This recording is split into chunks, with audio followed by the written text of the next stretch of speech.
Hello ನನ್ನ ಆತ್ಮೀಯ ರೈತರೇ, ನಮಸ್ತೆ. ನಾನು ನಿಮ್ಮನೆ ರೈತ ಕೇಶವಮೂರ್ತಿ, ಮಂಡ್ಯ. ಈ ದಿನ ನಾನು ನಿಮಗೆ ದಶಪರ್ಣಿ ಅಂತ ಹೇಳಿದ್ರೆ, ದಶ ಅಂದರೆ 10, ಪರ್ಣಿ ಅಂದರೆ ಎಲೆಗಳು. ಆ ದಶಪರ್ಣಿ ಮಾಡುವ ವಿಧಾನವನ್ನು ನಾನು ನಿಮಗೆ ಇವತ್ತು ತಿಳಿಸ್ಕೊಡ್ತಾ ಇದ್ದೀನಿ. ದಶಪರ್ಣಿಯಿಂದ ಏನೇನು ನಿಮಗೆ ಉಪಯೋಗಗಳಿದೆ ಅಂತ ಹೇಳಿದ್ರೆ, ಈಗ ಉದಾಹರಣೆಗೆ ನಾವು ಟೊಮೊಟೊ ಗಿಡಗಳು ಬೆಳಿತೀವಿ, ಹಸಿಮೆಣಸಿಕಾಯಿ ಗಿಡಗಳು ಬೆಳಿತೀವಿ, ಮತ್ತು ಬದನೆಕಾಯಿ ಗಿಡಗಳು ಬೆಳಿತೀವಿ. ಟೊಮೊಟೊ ಬಂದ ನಂತರ ಬರೋಕ್ಕಿಂತ ಮುಂಚೆ ಕೀಟ ಬಾಧೆಗಳಿರುತ್ತೆ. ಆಗ ನಾವೇನು ಮಾಡ್ತೀವಿ ಅಂತ ಹೇಳಿದ್ರೆ, ಈಗ ಔಷಧಿ ಅಂಗಡಿಯಿಂದ ತಂದು ಔಷಧಿಗಳನ್ನ ಸಿಂಪಡಿಸೋದಿರ್ಬೋದು, ರಾಸಾಯನಿಕ ಔಷಧಿಗಳನ್ನ, ಆ ಥರ ಆಗುತ್ತೆ. ಅದ್ರ ಬದಲು ಇದು ದಶಪರ್ಣಿ ಅಂದರೆ ಸಾವಯವ ಕೀಟನಾಶಕ ಮಾಡ್ಕೊಳ್ಳುವಂಥದ್ದು. ನಾವು ಇದನ್ನು ಯಾವ ರೀತಿ ಮಾಡುವಂಥದ್ದು ಮತ್ತು ಯಾವ ರೀತಿ ಬಳಸಬೇಕು ಅನ್ನೋದ್ರ ಬಗ್ಗೆ ಈ ದಿನ ನಾನು ನಿಮಗೆ ಸಂಪೂರ್ಣ ವಿಡಿಯೋದಲ್ಲಿ ಮಾಹಿತಿ ಕೊಡ್ತಾ ಹೋಗ್ತೀನಿ. ದಶಪರ್ಣಿ ಮಾಡೋದಕ್ಕೆ ನಮಗೆ ಬೇಕಾಗುವಂಥ ವಸ್ತುಗಳು, ಮೊದಲೇ ನಾನು ನಿಮಗೆ ತಿಳಿಸಿದ ಪ್ರಕಾರ, ದಶ ಅಂದರೆ 10, ಪರ್ಣಿ ಅಂದರೆ ಎಲೆ, ಅಂದರೆ 10 ವಿಧವಾದ ಎಲೆಗಳು ಬೇಕು ನಮಗೆ. ಈಗ ಉದಾಹರಣೆಗೆ ನೋಡಿ, ಒಂದು 20 ಲೀಟ್ರು ಕ್ಯಾನ್ ಇದೆ, ಕಾಣಿಸ್ತಾ ಇರ್ಬೋದು ನಿಮಗೆ. ಒಂದು 10 ಲೀಟ್ರ್ ಗಂಜಲ ಬೇಕು, ಗಂಜಲದಲ್ಲಿದೆ, ನಾನು ನಿಮಗೆ ತೋರಿಸ್ತೀನಿ. ಮತ್ತು 10 ಥರದ ಎಲೆಗಳಿದ್ದಾವೆ ನೋಡಿ. ಉದಾಹರಣೆ ನೋಡಿ, ನಿಮ್ಮಲ್ಲಿ ಇದು ಸಿಂಪಲ್ಲಾಗಿ ಮಾಡ್ಕೊಳ್ಳುವಂಥದ್ದು, ನಿಮ್ಮಲ್ಲಿ ಸಿಗುವಂತಹ ಎಲೆಗಳನ್ನ ಉಪಯೋಗಿಸಿ ಮಾಡುವಂಥದ್ದು. ನೀವು ಈ ಎಲೆಗಳಿಗೋಸ್ಕರ ಹೊರಗಡೆ ದುಡ್ಡನ್ನು ಕೊಟ್ಟು ತರುವಂಥದ್ದೇನಿಲ್ಲ, ನಿಮ್ಮಲ್ಲಿ ಸಿಗುವಂಥದ್ದು, ನಿಮ್ಮ ಜಮೀನಿನಲ್ಲಿ ಸಿಗುವಂಥದ್ದು. ಈಗ ಉದಾಹರಣೆಗೆ ನಾನು ಇಲ್ಲಿ ಉಪಯೋಗಿಸ್ತಾ ಇರುವಂಥ ಎಲೆಗಳು ತೋರಿಸ್ತಾ ಇದ್ದೀನಿ ನೋಡಿ. ಇದು ಮೊದಲನೇ ಒಂದು ಬಂದು ಆಮ್ಲ ಎಲೆ, ಅಂದರೆ ಬೆಟ್ಟದ ನಲ್ಲಿಕಾಯಿ ಇದೆಯಲ್ಲ ಅದರ ಎಲೆ. ಸೆಕೆಂಡ್ ಒಂದು ಬಂದು ಹತ್ತಿ ಎಲೆ, ಹತ್ತಿ ಗೊತ್ತಲ್ಲ ನೀವು, ದೀಪಕ್ಕೆ ಉಪಯೋಗಿಸ್ತಾರಲ್ಲ ಹತ್ತಿ, ಅದರ ಎಲೆ.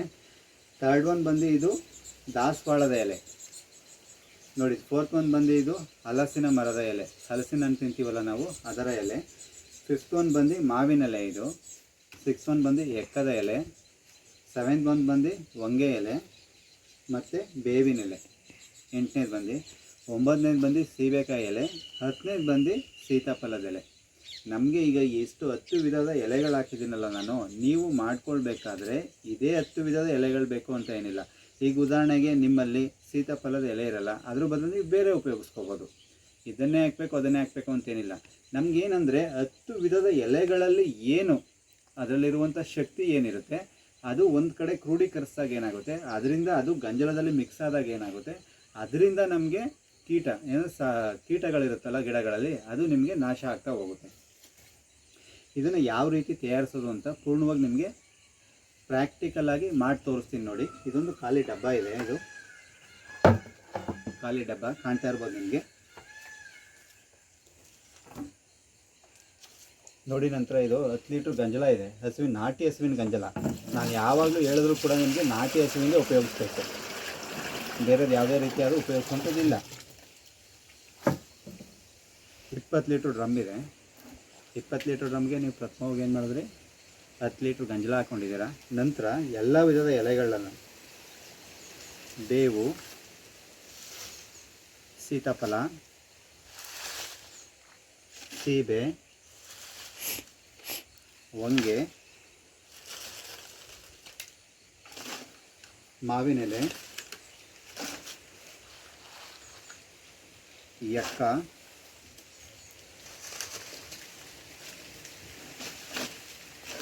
ಹಲಸಿನ ಎಲೆ, ಬೆಟ್ಟದ ನಲ್ಲಿಕಾಯಿ ಎಲೆ, ದಾಸವಾಳ ಎಲೆ, ಹತ್ತಿ ಎಲೆ ನಿಮ್ಗೆ ಕಾಣಿಸ್ತಾ ಇದೆಯಾ ಅಲ್ಲಿ ನೋಡಿ. 10 ಲೀಟ್ರು ಗಂಜಲ, 10 ವಿಧವಾದ ಎಲೆಗಳು, 20 ಲೀಟ್ರು ಡ್ರಮ್ನಲ್ಲಿ ಹಾಕಿದ್ದೀವಿ. ಇದನ್ನು ನಾವೇನು ಮಾಡ್ತೀವಿ ಅಂತ ಹೇಳಿದ್ರೆ, ಇದು ಪೂರ್ಣ ಮುಳುಗಬೇಕು, ಪೂರ್ಣ ಮುಳುಗಿಸ್ಬೇಕು. ನೀವು ಇದನ್ನು ಯಾವ ರೀತಿ ನೀವು ಪೂರ್ಣ ಮುಳುಗಿಸ್ತೀರಾ, ಈ ಥರ ಒಂದು ಕಡ್ಡಿ ಸಹಾಯದಿಂದ ಈ ಥರ ನೀವು ಒಳಗಡೆ ಅಮ್ಕಿದ್ರೆ ಪೂರ್ಣ ಮುಳುಗ್ತು. ಹತ್ರಕ್ಕೆ ಬನ್ನಿ, ಪೂರ್ಣ ಮುಳುಗ್ತು. ಈಗೇನಾಗ್ತಾಯಿದೆ ನೋಡಿ, ಗಂಜಲ ಮೇಲೆ ತೇಲ್ತಾ ಇದೆ. ಇದೇ ರೀತಿ ಇರಬೇಕು ನಿಮಗೆ, ಓಕೆನಾ.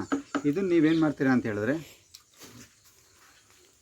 15ರಿಂದ 20 ದಿನ, 15ರಿಂದ 20 ದಿನ ಇದನ್ನು ಏನು ಮಾಡೋದು ಬೇಡ. ನೀವು ನೆರಳಿನಲ್ಲಿ ಒಂದು ಸ್ವಲ್ಪ ಮುಚ್ಚಿಟ್ಟು, ಅಂದರೆ ಈಗ ಒಂದು ನಮ್ಮದು ಗೋಣಿ ಚೀಲ ಬರುತ್ತಲ್ಲ, ಗಾಳಿ ಆಡಬೇಕು, ಪೂರ್ಣ ಪ್ರಮಾಣದಲ್ಲಿ ಮುಚ್ಚುವಂಥದ್ದಲ್ಲ. ಗೋಣಿ ಚೀಲದಲ್ಲಿ ನೀವು ಸುಮ್ಮನೆ ಮುಚ್ಚಿಟ್ಟು ಒಂದು 15ರಿಂದ 20 ದಿನ ಹಾಗೆ ಇಟ್ಬಿಟ್ರೆ ಸಾಕು. ಇದನ್ನು ಕಲಾಯಿಸೋದಾಗಲಿ ಮತ್ತೊಂದಾಗಲಿ ಮಗದೊಂದಾಗಲಿ ಏನೂ ಮಾಡೋದು ಬೇಡ. 15ರಿಂದ 20 ದಿನ ಆದ ನಂತರ ಈ ಎಲೆಗಳಲ್ಲಿರುವಂಥ ಪೂರ್ಣ ಪ್ರಮಾಣದ ಏನಿರುತ್ತೆ ಎಲೆಗಳಲ್ಲಿರುವಂಥ ಪೂರ್ಣ ಪ್ರಮಾಣದ ಶಕ್ತಿಯಲ್ಲಿ ಏನಾಗುತ್ತೆ ಗಂಜಲದ ಒಳಗಡೆ ಹೋಗಿ ಮಿಕ್ಸ್ ಆಗಿರುತ್ತೆ. ನೀವು ಇದನ್ನು ಯಾವ ರೀತಿ ಉಪಯೋಗಿಸ್ಬೇಕು ಅಂತ ಹೇಳಿದ್ರೆ, ಈಗ ಉದಾಹರಣೆಗೆ ನೀವು ಬದನೆಕಾಯಿ ಗಿಡ ಹಾಕಿದ್ರೆ ಅಂತ ತಿಳ್ಕೊಳ್ಳಿ.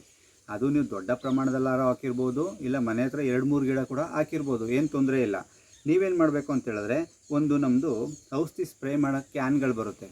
ಉದಾಹರಣೆಗೆ ಒಂದು 15 ಲೀಟ್ರು ನೀರು ಹಿಡಿಯುವಂಥದ್ದು. 15 ಲೀಟ್ರ್ ನೀರು ಹಿಡಿಯುವಂಥದ್ದಕ್ಕೆ ನೀವು ಇದನ್ನು ಅರ್ಧ ಲೀಟ್ರು ದಶಪರ್ಣಿ, ಅದಕ್ಕೆ 15 ಲೀಟ್ರು ನೀರು ಮಿಕ್ಸ್ ಮಾಡಬೇಕು. ಮಿಕ್ಸ್ ಮಾಡಿ ನೀವು ಡೈರೆಕ್ಟಾಗಿ ಸ್ಪ್ರೇ ಮಾಡಿದ್ರೆ ಸಾಕು.